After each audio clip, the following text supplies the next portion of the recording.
Okay, Nick Littlehales, welcome to the Self-Made Mind podcast. How are you doing, pal? I'm doing very well, thank you. Nice to join you. Good, yeah, it's a pleasure. We're going to get straight into this, mate. So I'd just like to say I think I represent a large number of people when I say sleep has not been a priority for me, and I've took it for granted for most of my life. So why should it be a priority for people, and why should we not take it for granted, Nick? Well, I think there's a number of factors, really. One, every generation faces different opportunities and challenges. And I think what we've seen over the last, couple of decades is some pretty dynamic shifts in our own personal behavior. The 24/7 world, technology, our own sort of relationship with that 24-hour process. And I think there was a number of things that we were getting away with, prior to technology really hitting the population. So we had a random approach. There's nothing too definitive about it. But we had lots of recovery opportunities in any period because we couldn't do things. We could just people watch or look at the weather or things like that. So it was a different type of world. But we've always known how important sleep is. It's a fundamental part of you being able to function as a human being. The problem with it is it's not a mental and physical activity. So you sort of go to sleep and then your brain takes over. So it's kind of like you don't always feel fully refreshed or energized from it. So it's kind of almost a perception of a bit of a waste of time when everything else that you're doing is a mental and physical activity while you're awake. So it's kind of always been that health pillar, like you say, that's been left to one side. But I think, in today's world and the future, our ability to recover effectively enables us to cope with what's in front of us. So there's a lot of things that you can look at from a sleep science side, rejuvenation, muscles, joints, organs, all that sort of stuff, deep sleep, REM sleep, light sleep. Yeah. You can really get into all of that science to realize why your body needs to be in that sleep state. But sometimes that creates a sort of fear factor if you struggle with sleeping because you haven't got a definitive approach. So I think that's really the nub of it is not sort of looking at it to say, how I can optimize it well. It's actually just for the first time, maybe sitting down and working out an approach that works for you and doesn't waste valuable time sleeping without benefits, because who wants to do that? So that's really my whole role in that sort of journey. It's an important one. It seems like that we have a one-size-fits-all approach to sleep and recovery.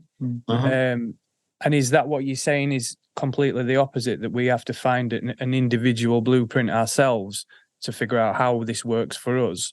Or is there anything that you would recommend that we start doing that we're not doing? Your traditional 8 hours sleep a night. Is there anything that we need to think about doing that goes against the traditional 8 hours sleeping? I think it can be very individual because our lifestyle choices and occupational choices, they have an impact on our ability to recover. So you do have to look at the individual and identify, what they're doing, how they're doing it, and use some of the basic principles that you do have to look at, plus 30% of your 24 hours in a sleep state. That's where the 8 comes from out of 24. But how you generate that recovery doesn't always have to be in one block. So it's a little first step for everybody is to, you can tap it in your browser and realize that it wasn't that long ago, sort of before electric light, when us as humans would not even try to sleep in one long block. for 8 hours. So I think, like I was saying before, it's shifted where we were getting away with it, trying to sleep all at night. So you can look at what's called polyphasic sleeping, which is a combination of biphasic, triphasic, multiphasic. And that's when you're a little bit more synchronized with what's called circadian rhythms, which is principally the sun going around our planet and creating this rhythm in 24 hours. As if you're a little bit more aware of that and synchronized with it, you can actually gather your recovery in a number of phases in the day. So it's not necessarily sleeping, but it's actually creating recovery moments for your brain. And then that all builds up to when you do present yourself for a longer block, like nocturnally, it's got more chance of optimizing and revealing what you want to get from it. So it's more to do with, rather than thinking about, am I going to sleep well tonight? It's more to do what you're doing from the point of wake, your anchor point, your reset point. What are you doing throughout your day that builds up an approach that helps your brain then take over when you want a longer block and develop some of the quality sleep stages? Because during any sleep period, there are different stages of sleep, which are all beneficial. But the bits that really go deep down and really replenish you and give you all the functionality for another 24-hour period, it can be easily lost because it only actually happens in a couple of cycles in every 24 hours. It's not something you can just switch on and switch off. Right. Okay. What's a more optimal position to be in when we're asleep? Do we have to think about our spine a little bit more? Is the traditional fetal position the place where we need to be? Do we need to, do we need to be on our side, on our back, on our front? What do you find is the best approach to positioning? Well, when I'm coaching, professional mountaineers and they're sitting in a sack hanging off the side of a mountain, it's a little bit different. The principle is that you can sleep anywhere, anytime, in any place. That's what humans do all over our planet, right? In northern, southern hemispheres, different temperatures, different cultures, in all different ways. So that's the first premise, right?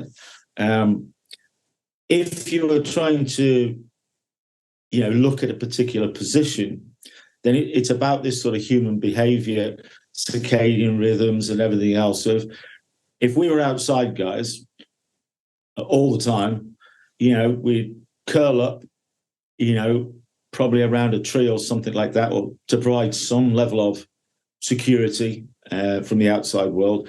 We'd go into a fetal position on the opposite side to your dominant side, because that leaves your dominant side to protect you if your brain detects some sort of fear factor, noise, something like that. So you can protect yourself. If you're lying on your dominant side, then you've got your non-dominant side to protect you. So it's protecting your heart, protecting your genitals, curled up in a fetal position, with your dominant side free to protect yourself. So that's when you're looking at, your environment and products. That is a gauge, really, when you're going choosing products, particularly like mattresses, is that you want the mattress layers to release to your natural body shape in a fetal position in that way. If it does, it keeps you nice and balanced. You mentioned the spine and joints and things. So it's not surprising that things like air and water were always considered to be the best supporting factors, because they just literally hold you without putting any pressure on you. But in general terms, we don't use water and air that much inside of mattresses. So it's all layers and springs, and they tend to sort of push you away. So it's kind of a bit pointless allocating however many hours you want, and you're lying on a surface that is constantly asking you to move and adjust, pillow hugging on your front, on your back, pushing the neck up, because that's not a good a good scenario for actually allowing the brain to take you down into sleep. So that's why, thinking about polyphasic sleeping is if the environment and the surfaces that we're having to sleep on is, then we would look at a much shorter period of time. So we'd look at maybe a 90-minute cycle and then come out of that and be active a bit and then go back to another 90-minute cycle, because it's almost counterproductive trying to sleep for a long period of time on something that's just too hard. That's the big mistake for most people. They just buy something called a mattress, and one fits all. Everybody sleeps on the same thing. And then you don't correlate that back to, well, I'm not really getting good enough sleep. But like I said, I coach people to sleep anywhere, anytime, in any place. So I don't get too fussed about the product side, unless it's quite specific to a particular organization or sport. Right, okay. Good. Amazing. Nick, I've recently read your best-selling book, Sleep. And you're still awake. Well done. I've just woke up, actually. So just it in is time a classic little... I loved your book, Nick. I was asleep after the first paragraph. It worked. Yeah. I just found myself kind of doing that, like, mind-blown sort of action every few minutes after listening to it. Some of the information in there is just it's priceless, as you say, and it's timeless information as well. One of the reasons I think you written the book is to debunk common sleep myths. So I'm interested to hear 3 of your top common sleep myths that you can debunk for us right now, if you can. Right. Well, the big one is the myth of 8 hours. And there's no sort of argument about the time period, like I said before. But how we allocated that time was very different. You'd sleep for shorter periods, and you'd use midday and late afternoon as recovery periods. Everybody knows about the graveyard slot in business, straight after lunch, trying to hear the boss talking to you, or what it is, and you're sort of drifting out of the room. There's the late afternoon little slump. So when you look back at it, it was really about sleeping at certain points in any 24 hours, which was really enabling you to maximize your recovery. So the first one is trying to sleep for 8 hours in one block. Just because you allocate the time doesn't mean you're going to sleep all the way through. And also, in any 8-hour period, it's the first sort of 2 or 3 hours, principally between sort of 10 o'clock at night and about 2-3 o'clock in the morning. And in that time space, in any 24 hours, as humans, that's when your brain goes looking for what's called deep sleep. Right? And the deep sleep is when you're pretty much paralyzed. You're shut down completely. And that's where all the benefits come from. What you don't see is the brain doesn't go looking for that deep sleep once you get past around 2-3 o'clock in the morning. So anybody who's got sleep trackers and things like that, start worrying about the fact they don't get any deep sleep after 3 o'clock, is because your brain's not looking for it. It's nothing to do with you. It's stopped. How many people wake up around 2 or 3 o'clock in the morning and can't get back to sleep and worry about it, when actually we would become active at that point? Because if we've gathered the deep sleep and the rest of the other stages through 1 or 2, 3 cycles, then you've got enough. But as long as you combine that with a recovery period like 30 minutes, either midday or late afternoon, you've got a much better approach. I think the other one is because we don't, it's not in our DNA to go and see a sleep coach or go to a sleep clinic or even talk to a doctor about it. So basically what you do is, when things start to become a concern for you, what you do is jump into isolated solutions, right? So it's either I'll get a sleeping tablet, or I'll get that supplement, or I'll buy a new mattress, or I'll get a new pillow, or I'll get some sort of sensory things. And that's one of the biggest myths, because in isolation, those things won't do anything. They just almost add things to your problems, because what you're not doing is all the other good things about it. And I think I just mentioned about sort of deep sleep gets revealed in that time frame in 24 hours. The most important period you should focus on is post-sleep. And that is, you wake up, you want to have an anchor point, as I call it, a reset point, like, when you put your alarm on, which is just there for security to make sure you start your day at the right time. You awake before then, and it's what you do in the first 60, 90 minutes of your day that then sets you up for the rest of the day, is what you're doing in every sort of cycle of the day. Like we talk about 90-minute cycles. That's how you prepare yourself, that when you do want to go into a sleep state, it's everything you've been doing while you're awake. What you try and do to help you sleep, in a pre-sleep mindset, it's too late. You can't put right what's been going along. Some of the interventions are very good, but that's one of the biggest things, is getting yourself a new mattress and a new pillow will make things more comfortable if you've had them for many, many years. But at the end of the day, you've got to change your behavior. So, and one of the other myths, I think, it is extremely important to us. But people worry about it so much. And they're thinking about how well they slept before they even start their day. Throughout the day, they're thinking about, how am I going to sleep tonight, because I've got to do it again the following day. It's not a performance criteria, so it will not stop you doing anything, right? Even if you don't sleep at all.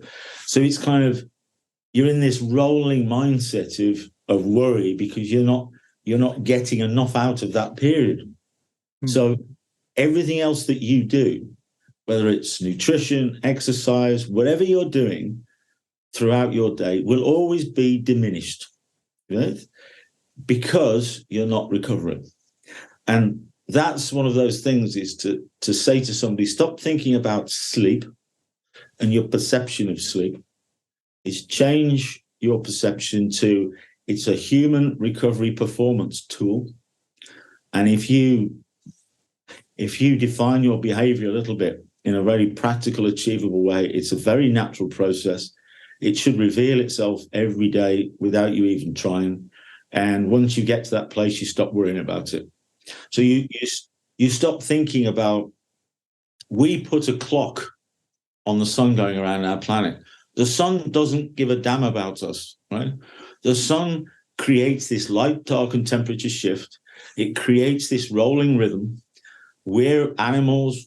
We're part of that planet, like everything else. And that whole process has got nothing to do with 24 hours. It's got nothing to do with Monday, Tuesday, Wednesday, Thursday, Friday, Saturday, Sunday.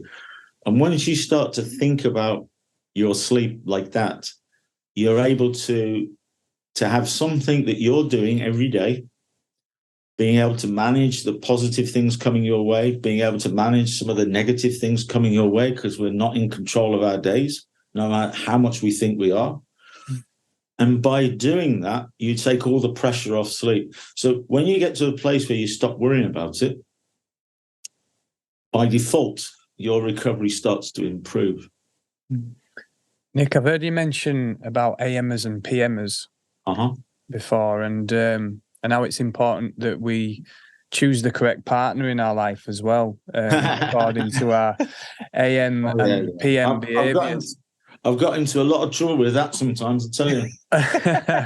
Can you elaborate on that, and can you tell us a little bit about, can we now be in a place where we can identify what we're sort of representing? Because I work as a personal trainer, sports performance coach, and I see a significant shift in the performance in some people, not all.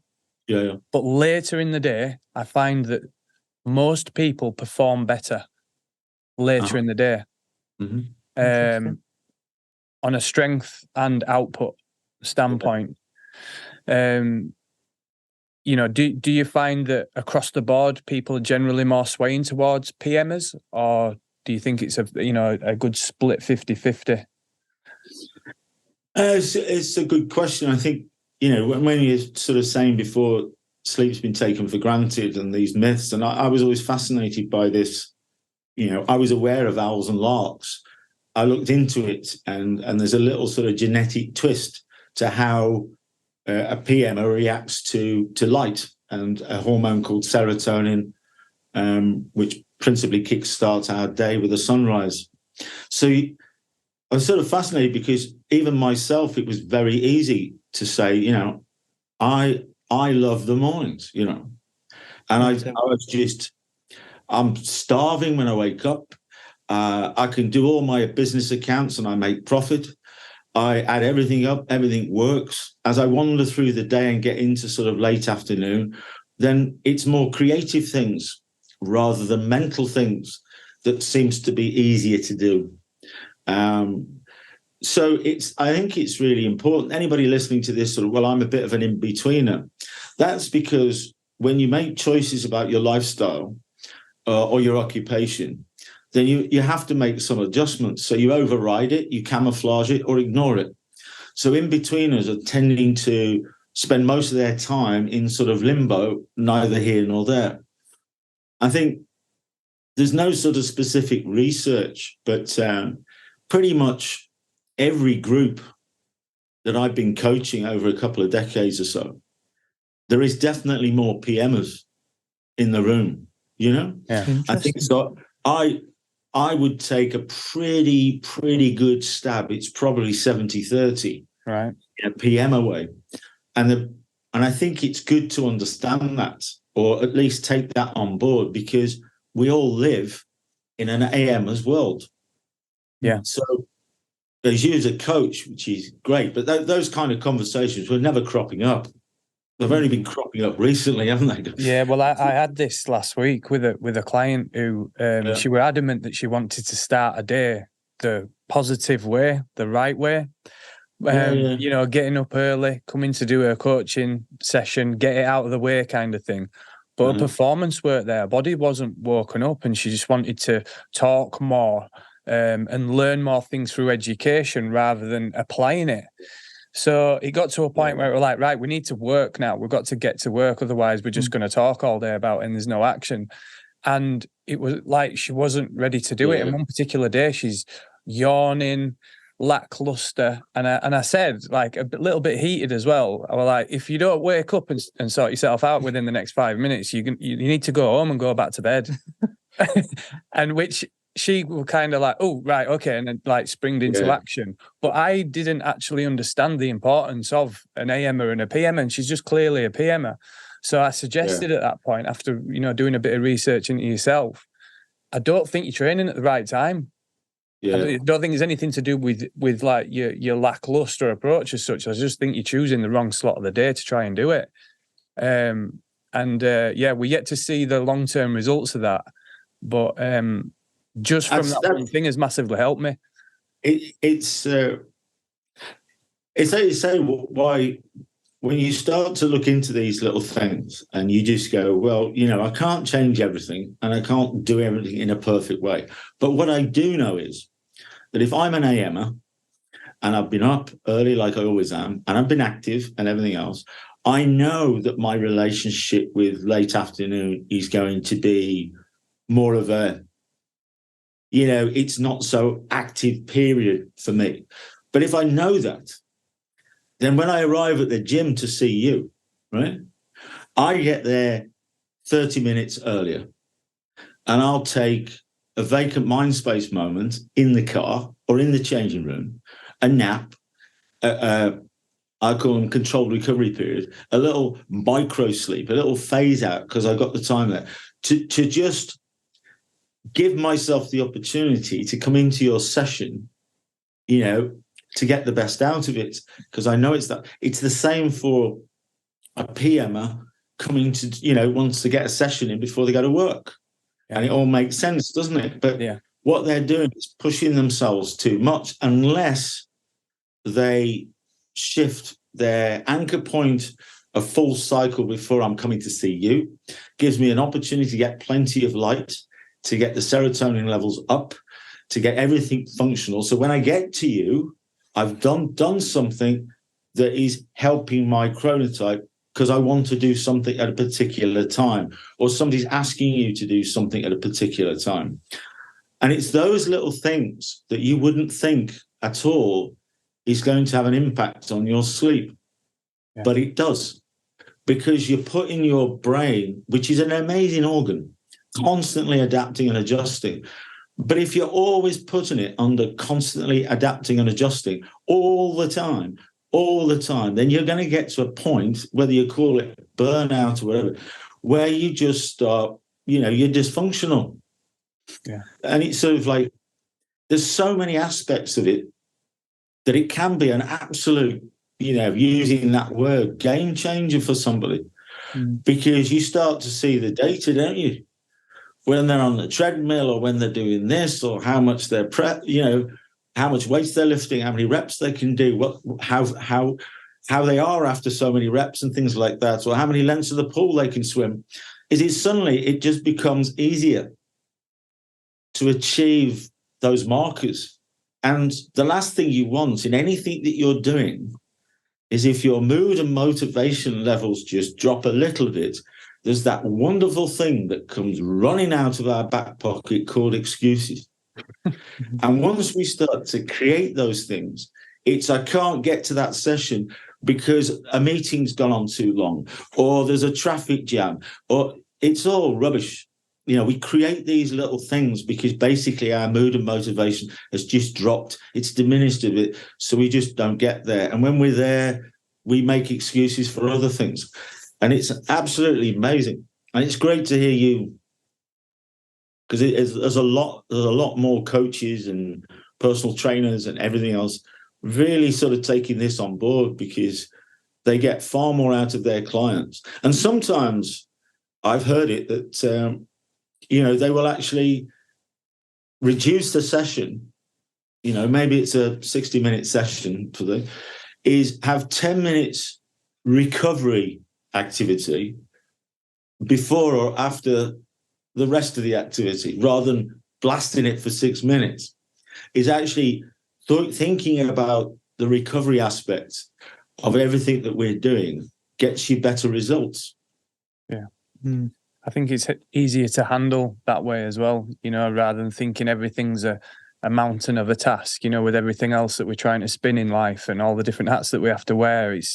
It can be exhausting. So when you're actually thinking that you're going to get a little Brucey bonus recovery thrown in here and there, I guess it's easier to manage. Yeah. And it's sort of, you wouldn't think that inside, anybody who likes cycling, you wouldn't think inside of a peloton, which is all the riders together, while they're going on their sort of 200k ride, and they do it day after day, and inside the peloton, there's certain members of the team doing certain things at certain times. And that is sort of, if you're inside a peloton, you can actually almost be not pedaling because you're just being dragged along by the peloton. So that's a recovery moment. So you wouldn't think, I hate using the word nap, but you wouldn't think that a controlled recovery period could actually be inside a peloton on a bike, moving at 40k, right? 25, 30k. You wouldn't think like that. But it is these little things that you start to pick up on about how you can get so much more out of once you start to put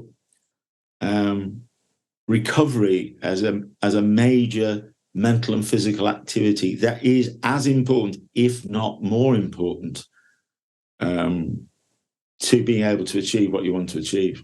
Yeah. And I'd like everybody to think that if they sort of think, if I'm going to be active for 60 minutes, then I want to be inactive for 10 or 15 minutes. And I don't mean doing nothing. It's just because that combines together, that gets me better results, more sustainable, more achievable, less injuries, less other problems along the route, because I'm incorporating that into my everyday. So all these motivational coaches and speakers that are saying you've got to hustle and grind and get up at 4 a.m. and you've got to, you know, have limited sleep and things like that, is, well, I'm guessing you're saying right now, is massively counterproductive to your long-term success and in business and in any sort of performance. I think so, because you know, just look at the almost non-human statistics that are coming out all the time, whether it's under the mental health and well-being banner, or whether it's burnout, whether it's addictive behaviors. You know, we're not doing that well, are we, in the scheme of things? No.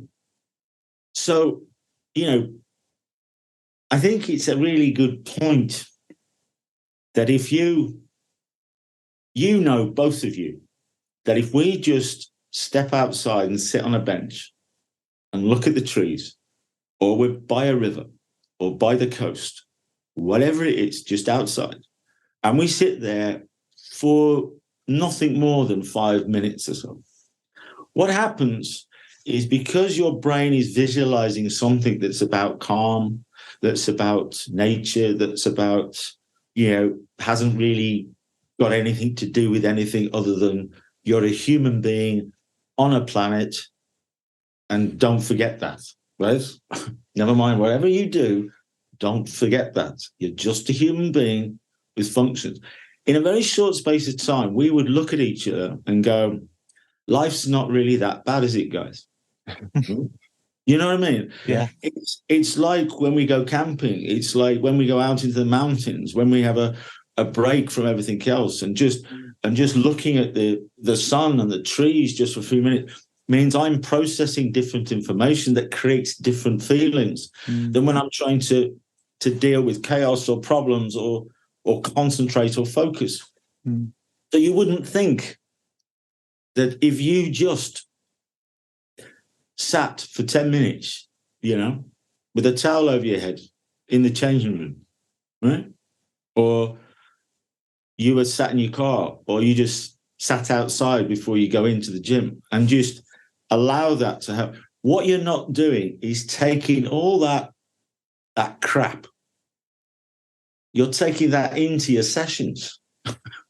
So instead of actually focused on what the coach wants you to do, and focus on your technique, and focus on your breathing, and focus on this, you're thinking about all that rubbish in your head. So you sort of go, well, how would that benefit me? Well, try it, because you will suddenly see a completely different you. Yeah. And very quickly, when you see a bunch of athletes and they're all at their peak, they're all PBing for fun, and it's a 100-meter sprint. And why does one of them just get to that line slightly quicker than the rest of them, right? And that's because they have been looking after their approach to recovery, and means they probably had more time training because there were not so many injuries or strains and things like that. They were able to apply their training in a more defined way, which you touched on. And that means they were able to deliver. And that's the difference for anybody listening to this. And I deal with a lot of people who do crazy things, you know, in sport and life, is that if you just take that little bit of time out, and everybody said, well, what do you mean, Nick? What do you mean, Nick? Well, maybe we can highlight that or something. There is a person that you don't know, you don't think exists. But when you sort of put it in context, that actually you are simply a diminished shadow of actually who you could be, right? And it's because you don't meet them. Ouch. You don't think that it's there, but that's the difference. That's the difference. That's the only reason I've been successful in my crazy approach is picking up all these tiny little things and aggregating them together, and suddenly you start to see performance levels that they thought they could never achieve. And I mean performance levels is they smile 15 times a day instead of 5. You know, they're happier more often. Their diet, everything about it, their relationships with others around them is a much more improved type of environment to work in. So performance comes in all different ways. Boom. That was a big one. That struck a chord. Yeah, I think a lot of us absolute mic drop, that one. Yeah, I think a lot of us just go through life and just don't achieve anywhere near to what we're capable of. So that's just a nice little reminder that we are capable. If you sometimes when a lot of the times I'm either talking to sports science professionals, I'm talking to medics, I'm talking to coaches, managers in all sorts of different areas. But in a lot of times you're trying to change somebody's perception of it, right? And when you're trying to change their perception, like better than me about coaching, but if you want somebody to go and do something, don't tell them to go and do it. You send them off on a little path, turning left and turning right, and then they suddenly end up there. And they go, oh, wow, I didn't realize that, but now I can feel it, rather than don't doing it. And I think if you think that our brains, apparently we only use 10% of it, whatever, right? There is 30 plus 3% of every day, if you're thinking 8 hours. And there's a bit beforehand and a bit after, so it could easily be, allocating time to sleep could be 9 or 10 hours, right? You don't do anything in any day. Anything in any day that is consistent taking up 8 hours. So if there's 30% of your day rolling 365, 30% of it, surely we could all jump in there and find ourselves a little 5% or a little 10%, or for some, maybe a bit more significant. So it's kind of looking at it, how can I get more positive benefits out of this time that I'm doing when I'm actually asleep? And that means focusing on what you do while you're awake, because that helps your brain go and get the good stuff. And that's what you want it to do. So it's once you start that sort of thought process, it becomes really exciting. I think it's the self-awareness as well, isn't it? To actually think to yourself, where am I putting my energy? Where am I putting my thoughts? What am I doing? What am I saying yes to? What do I not have any boundaries over? I'm thinking of mothers here as well with children, they give everything and more, and they leave themselves on the side. And I'm thinking of those sorts of people when you say that. And it's not then having the self-awareness to think, I'll actually be a better mother, father, whatever it is you're trying to be better at. You'll be better at it if you take these, mindful decisions of recovering better. I think what you do is you go, there are these health pillars, we're aware of them. We know about our diets and 5 a day and whatever, nutritional plan that you adopt. We know about exercise, and we know about the importance of even taking a 30-minute walk and everything else. And hydration and everything else. So we're very aware of these things. But if you're trying to achieve those things in the best way you possibly can, but then this other health pillar, you're just tagging onto the end of it without any thought, completely taken for granted, then why would you expect any of those other things to be actually doing what they should be doing for you when you're not even doing that? So my challenge always is to make it your first health pillar, right? And you put your approach to this recovery process first. When you do that, everything else you do is going to be more productive, more beneficial, more sustainable, and probably a longer life, right? Or being able to achieve what you want. As well as I, elite athletes are not really bothered about the future. They just want to smash it this weekend or at a final or at a trial. That's where their goal is, because that's what they're focused on. And that's how we should all think about this process, is just stop thinking about sleep in the perceived way that you think it is. And once you get to that place, it's amazing. So do you feel we need to set bigger goals in order to then have the correct recovery in mind?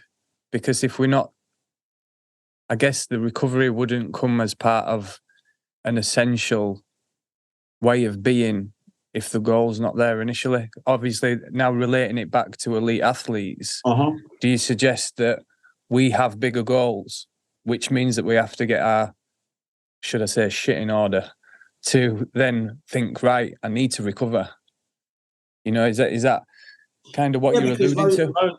Most people would consider it, it's like snoozers for losers. It's like, sleep when you're dead and all that sort of stuff. Well, that's fine if you look at sleep like that, but I don't look at sleep like that. I see it as a high performance recovery tool, right? And if I approach it like that, I'm going to be quicker and faster than you at everything, right? In principle, right? And once you get there, it's not a waste of time, right? A waste of time is just tagging it on the end of your day and keeping your fingers crossed. That's a waste of time. That's like going to the gym and looking at the treadmill. Yeah. It's like, what's the point? And so I think what I started to do was, I knew that in a clinical environment, sleep was measured in a 90-minute cycle. And that meant that during that 90-minute period, you could see all the various sleep stages being developed. And then they would look at the next 90 minutes and benchmark it. So 5 90-minute cycles is 7.5 hours. There's your sort of 8-hour block, but it's 5 90-minute cycles, right? You then know that in the first 2 cycles is where your brain's going to go looking for this deep sleep. Now, this deep sleep's amazing, right? It's so powerful that you want it, but it's only 20% of any period that you sleep. So it's kind of, the focus shifts to, you've got 5 cycles in any 24 hours, 7.5 hours, 5 90-minute cycles. You then start to think the first 2 cycles are key. Not all 5, the first 2 are key. So how I go into that, what my brain does in those 2 periods, gets me to about mid-morning. Remember that. It's not nighttime. It's 2 o'clock in the morning. It's 3 o'clock in the morning. That means you're getting ready to wake up, right? So that's sort of, look at you said parents and pilots and surgeons, and our world today doesn't have this relationship anymore. And it never did. So suddenly you go, well, it's really important then for me to have an anchor point, right? This is creating my sunrise, right? What's that about? Because if I was outside, the sun would rise. Inside of daylight, there's blue light, our natural energy wave. That would trigger through our light receptors in a little gland called the pineal gland, and that would produce a hormone called serotonin. And serotonin tells your brain to be fully functional, unsuppress absolutely everything, right? So off you go. When you move out of blue light and daylight, like sunset, you're then in diminished light. And that's not dark, it's just diminished light. And that means that same gland produces melatonin. And melatonin tells the brain to suppress functions, right? Now, if you want to get a sort of better rhythm and a better understanding to your overall performance, you need to create your sunrise. Now, we don't sleep outside, we sleep inside. So you need this. For example, I'm a AMer, so my anchor point is 6:30. I like to think on the hour or half an hour, because it doesn't mean I need anything to remember it. So my anchor point is 6:30. I chop the day up into 90-minute cycles. So you get 16 90-minute cycles, right?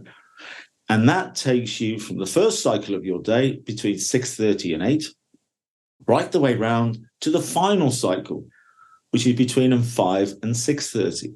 So the 16th cycle is my wake cycle, is when I wake up and switch the alarm off and start my day. The first cycle is all about light, big time, to get everything functioning, to get everything going, appetite, bowel and bladder, little mental challenges, bringing you into the day. Every 90 minutes, I think of a little CRP, and that's just look out the window for 2 minutes. Right?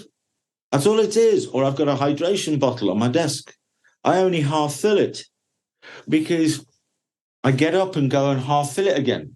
You know what I mean? I'm constantly aware that in every 90 minutes of my day, that's what I do in the first cycle. In the second, third, and fourth, I'm making sure that I'm allocating tiny little controlled recovery periods, little vacant mind spaces, just getting that little break. I spend my life in that vacant mind space. Yeah. I stared out the window at school all the time.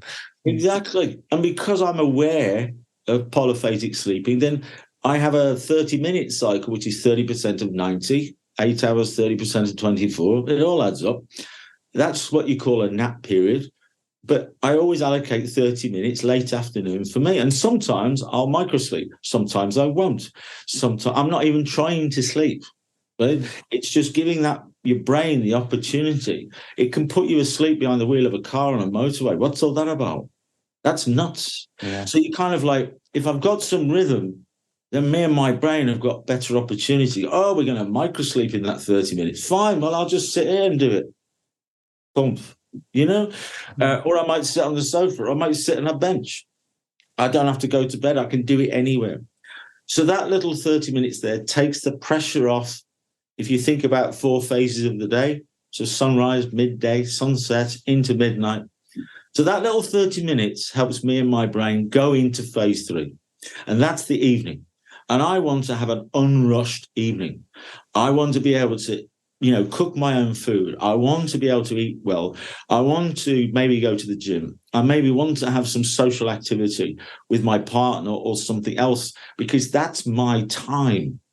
For most people, that's what you've been working for, is to create that better sweat. I don't want to be rushing around crazy, just thinking, oh, there's only 30, I've got to go to sleep to get my 8 hours.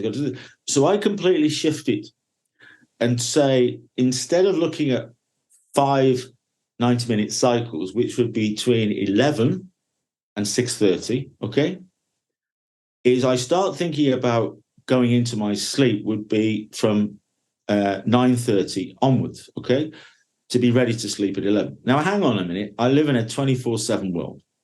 I don't want to be thinking like that. So what I do is I choose 12:30. That's the next cycle along, from 11 to 12:30, into 2, 3:30, into 5, into 6:30. So between 12:30 and 6:30 is 4 cycles and 6 hours, right?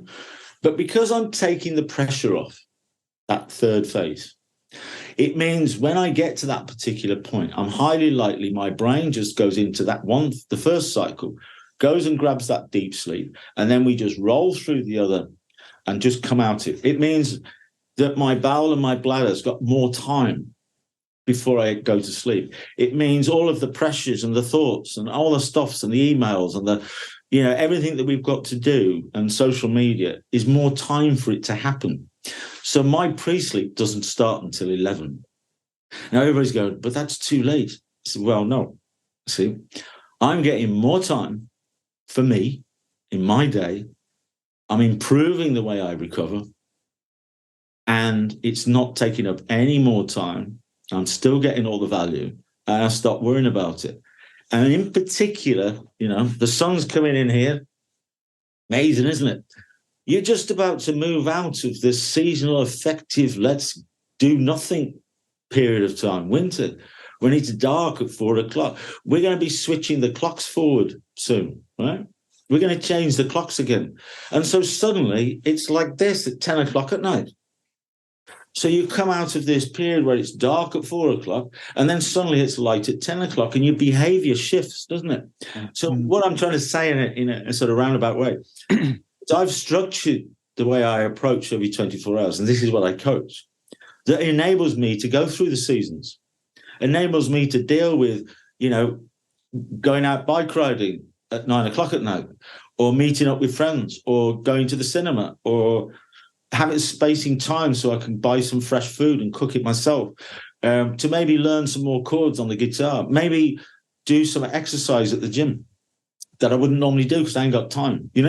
What it does is it creates all that space. And as I move from the winter months into spring, into summer, into autumn, into winter, the impact of those seasonal changes and things like daylight saving time shifts, which only happens in certain countries, we should get rid of it, is what I'm doing is not allowing some of the things that are around me impact, try to minimize their impact as much as possible, because the more I actually go about my day understanding these key factors, my brain and I will suddenly start to sort of change everything that we do, because I'm not focusing it. So it's, anchor point, 16 cycles. What are you doing in every cycle? Think about, you could do, 4 90-minute cycles back to back nocturnally. Think about when schedules change. So you know what it's like. You look at somebody. So what you end up doing is you say, well, here's the next 7 days in front of me. So basically you start thinking 35 cycles in a week, 5 a day. You start thinking, how does that structure itself? Well, for me, it's 28 back-to-back 90-minute cycles, combined with 7 30-minute cycles late afternoon, combined with 42 tiny little couple of minute CRPs, like six in every 20. So immediately what I'm doing is I'm talking to my coach about what works best for that individual, which was one of your questions before, wasn't it? What works best for that individual? You take their chronotype, you make them aware of circadian rhythms and how we should be synchronized. Desynchronized means counterproductive. How we can adjust it a little bit, and how we can maximize that rolling 24 hours so we can find out which combination works. Because in elite sport and life, and you mentioned parents, suddenly you might find a period of time when that's put under pressure. So the coaches love it, because they can actually look at the week, and they've got training days, they've got this and they've got that, and they've got events and things like that. And they can actually see where the recovery cycles are, because they're thinking differently. And they can actually give it to the individual athletes and go, here's where your cycles are available. And you're normally doing this. So when you get in at 2 o'clock in the morning after that late game, right? So this is not 11 o'clock in your 5 cycles. This is not 4 cycles and 12:30. When you get in at 2 o'clock in the morning, don't try and go to sleep, right? Stay awake, because that's pre-sleep, right? You need to bring everything down. Bowel and bladder, stop. Bring it all down. And then go into 3:30. And you'll go 3:30 into 6:30. And those 2 cycles will be maximized, right?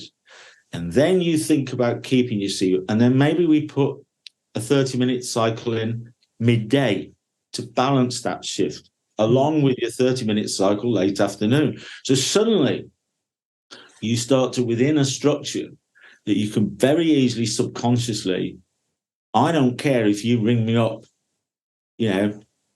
in 20 minutes time and say, do you want to come bike riding tonight at 8 o'clock? And I go, whoa, no, I've got to get, that means I won't be able to eat when I get back. And then I've got to get to bed and I've got to get my 8 hours. I just go, absolutely fine, I'm coming, right? Because I've got my little 30 minutes in today, right?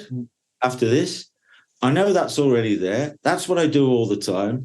I know I can come out riding with you. I know I can eat after it, because I just shift it. I just shift it and say, I'm going for 3 cycles, right?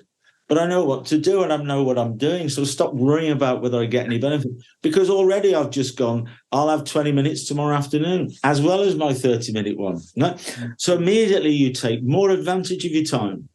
You take more advantage of the positive things that come your way, and excuses become a thing of the past. You just start being so much more productive and proactive. Yeah. You really, really do. And I could have answered a lot of your questions probably quicker, with more clarity, where everybody understands it better. But I'm trying to exaggerate a point that I'm trying to do something late afternoon, right? And it means things just take longer. You don't notice it, but they just take longer. You try to manipulate things around it, and you really don't want to be living your life like that. That is the true education as well, isn't it, Nick? You know, that's where you don't just get a nugget of information and then run with it and it changes your life. You've got to understand it, and how you just broke that down there really solidifies how we can perform better. So that were... Well, I'd say there's a quick one if you've got time. I mean, I think lots of people are talking about it now, but I started doing this with young athletes a long time ago. And it's kind of like a bit of fun, but it's certainly, you know, in that first step of changing somebody's perception. So I just get a little light meter off the App Store on my phone. It's just a little lux light meter. It shows me that where I'm sat here right now, it's 185 lux, which is lumens, how you measure light. And I'm sat here, it's pretty sunny and bright. And if I just put that by the window, which is an arm's length away, it's now shot up to nearly 4,500. That's less than a meter from where I'm sat. If I took it outside, even now at this time of day, it could be 60, 70,000 lux, just the other side of that glass, right? And what you know is that our relationship with light and diminished light is that means while I'm sat here talking to you for this hour, I am in such low level of light that my little pineal gland is producing melatonin. And melatonin is trying to tell my brain to suppress me, okay? Now, if I make sure that I keep topping those levels of light up, whether it's standing by a window or stepping outside or even having a little daylight lamp, you know, on my desk, you know, just switch it on every now and again. These are all CRPs. What I do is keep the serotonin levels up in the first phases of the day. And then I'm able to understand what diminished light and melatonin is about when you move into phase 3, right? So you suddenly get a much better relationship. And if you've not done it already, guys, take it into the gym. You wander around all your environment, and you're sort of even the local council gym where I go to, because it's great and it's cheap and it's brilliant, right? And the personal trainers in there, you know, the sort of air quality is not terribly great, certainly not like outside, but also the lights in there, right? And I'm wandering around with my little light meter going, it's not surprising that after a short period of time inside that gym, I'm actually feeling quite fatigued. Why? Is because the level of light and the blue light and all of that stuff is just making your brain's trying to suppress you when you're trying to be active. So I've seen CrossFit gyms, we change all the lamps, change all the bulbs, and suddenly you've got people running along like mad and feeling really active and positive and smiling about what they're doing, rather than sort of like, oh God, another set of reps, right? Another kilometer on the bike, you know. So you would kind of think it's a bit nuts, but the personal trainer who I do some stuff with at my local gym, he's now got a portable lamp, and where he's training, doing the weights and everything, when he's personally training himself, he takes the lamp out and just sits it by the side of him while he's doing his stuff, because he's already knows that he wants, these 90-minute cycles. If you're outside, it could be 100,000 lux, okay? And inside's this blue light. On average, we see around 10,000 lux for humans in the first 2 phases. So you're out there maybe in up to 80, 90,000 lux. You're moving around. So your average exposure, because of the light receptors, could be around 10,000 lux, right, over that period of time. So if you think 1,000 lux in every 90 minutes as an average, right, an average, and I've been talking to you for over an hour now, sat in 200 lux, right?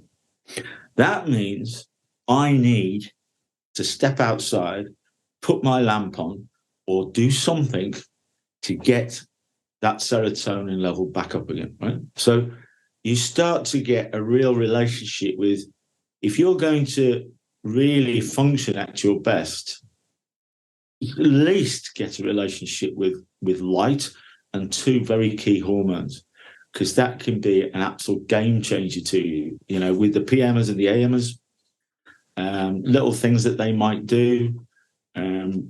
You know, which piece of equipment are you going to use in the gym? Well, I always go straight for the ones by the windows. You know what I mean? Yeah. If you could. But it is a little bit like, I'm smashing it. And say, well, yeah. But if the light was right in here, you'd probably be doing it. You'd probably be doing the same, but with less strain. You know? Yeah. You'd be doing it easier. It would feel nice. That's information that I've not ever taken into consideration. Yeah. So I really appreciate that. Even whether you sort of say, well, that's, you know, anybody who knows a lot about light and all this, it's not a question. You can have light meters. It's not quite. It's just basically a piece of awareness that we can all relate to. We don't have to be too specific about it, but we know what it feels like outside. If we then know about light levels and blue light, which is a really positive thing, not a negative thing, put your blue blockers on and protect you at night and all that sort of stuff. If you know that's what happens when you stand outside, that you start producing this hormone, and that hormone makes you happy, your mood, your motivation, everything about you is in the right balance. The other one's trying to do the opposite. So once you can find in your world, now I don't even have to use that light meter anymore. It's just a little bit of awareness, because I know what it's like outside. I know what it's like by a window. I know what it's like in an environment like this. I know the levels of light, so I'm very conscious of it, you know? Yeah. So never mind you trying to coach somebody who's an AM and a PM at a certain point in the day. You know, I'd be very conscious as an AM. I do not go to the gym late afternoon unless I've, you know, prepared myself to do that. I go in the swimming pool late afternoon because they've got windows everywhere and the kind of light levels in there are much brighter than the gym. So I'm very conscious of, you know, doing things in environments at the right time, the right places. And it changes. I walk up to a building and I will know that I've got to get from A to B, but I'll turn right, not left. Everybody goes left. Why do I turn right? It's because that's where all the windows are. And while I'm walking down that corridor, I know I'm getting hit with maybe 4,000 or 5,000 lux, which is just keeping my levels of serotonin up, you know? So sometimes coaching is not about, it's not about telling lies. It's not about making things up, but trying to change somebody's behavior is brilliant if you've got the right approach. Basically, all these new gym owners that are setting their gyms up like discos, they need to stop right now, basically, because is what you're saying. Because I've seen some gyms, including one of the ones that I've worked at recently, and it is just geared up like a nightclub. It's like you've walked into a nightclub in Manchester, and it's strobe lighting, mood lighting, every other kind of lighting than the kind that we need. So for all the new gym owners that think it's a swanky way, I don't think it's the way, is it? Is what you're saying? I mean, you know, I'm a bit old school maybe, but, you know, join the gym in January, leave it in March. It's sort of that whole business of maintaining what you want to do, keeping those mood levels up, doing things that keeps you consistent. So it's not just short term. If you go into that environment and all that environment's trying to do is shut you down, not liven you up with the strobe lighting and all that sort of stuff and everything else, then you really are wasting your time. And then suddenly you think, I don't like going there anymore. Why? Because I feel knackered.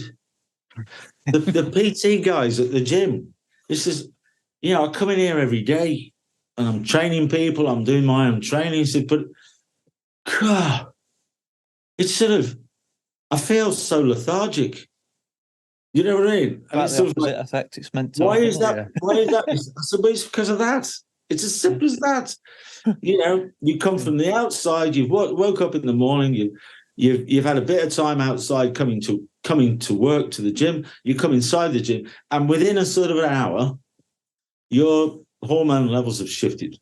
And now it's taking a bit of a struggle to get through the day, you know? Yeah. And nobody puts that down to anything. But that's what I was saying before. There's no point. You know, pre-sleep things is all about light to dark and warm to cool, right? That's it. The rest of the things you do could help as little interventions. But if you've just started your day without any of these little tiny things going on and everything else, then you're wasting valuable time at night. Yeah. She's sleeping without some of the real benefits. And that just goes on. And then you start thinking about melatonin supplements. Then you start thinking about sleeping tablets. You can get them online without prescription. You start thinking about snooze. You start thinking about all sorts of things that suddenly you find yourself in quite an addictive behavioral mindset. And when that starts to kick in, it's a slippery road, isn't it? Yeah, so I think that's why you shouldn't take it for granted, because at the end of your fingertips, you've got access to absolutely anything you want without any rules or regulations, right? So you can go down some right old rabbit holes, right? And so, sleeping tablets, order them, they come in a box. Where was the medic? Where was the person who stops it, you know? Yeah. And I think that's the thing, is that you can't take this for granted in our generation. You just can't, because it's too dangerous. It's too dangerous. There's so many things that will impact on you now that weren't around before. So I don't want to give anybody a fear factor. It's absolutely so simple. Yeah. It's so simple to redefine your approach. It's practical, achievable. You don't have to invest anything in it. And when you do it, you've got it for the rest of your life, because you're going to be a human on this planet, and those two things ain't going to change. Everything else can, but those two things never will. Nice. I think that's the great thing about... Fingers crossed. Yeah, fingers crossed. I think that's the great thing about your messages, Nick. It's simple, actionable, you know, life lessons that you can implement straight away, that's going to have a massive effect. And that's just, you've completely changed my perception on a lot of things. And Dan, I think you're the same. And hopefully for people listening, I feel like we've just scratched the surface, Nick. I think that's a frustrating thing. Oh, yeah. I mean, you know, you've listened to the book, obviously. I mean, it is not science. It's not shouting at you. It's not telling you what to do. It's a little story, you know, and inside of there, I think the majority of people who read it sort of immediately want to give it to somebody else in their life, or, you know, so I've probably not sold as many books as I sold. I think somebody was saying the other day, I've given that book to one friend, they gave it to somebody else. It's passed on through about, 50 people. So I missed out on 50 book sales because they've just passed it around. Be an old haggard thing by the end of it, won't it?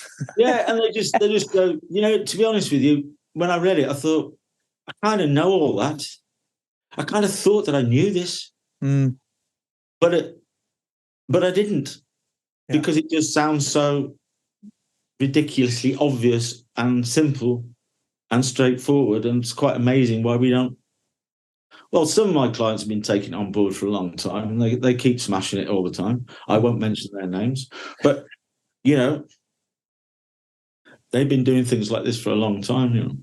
I think it's really changed a few things for me. Yeah, for sure, 100%. I think that sort of Generation Z, whatever we call it, they call them, whatever it is, we keep coming up with these buzzwords. I think for what I really have seen quite a significant shift is that, I've always coached at different academy levels, but there are individual athletes, 16, 17, 18, who are not coming to me because they've got problems with sleep, right? They probably have got problems with sleep because they don't do it properly.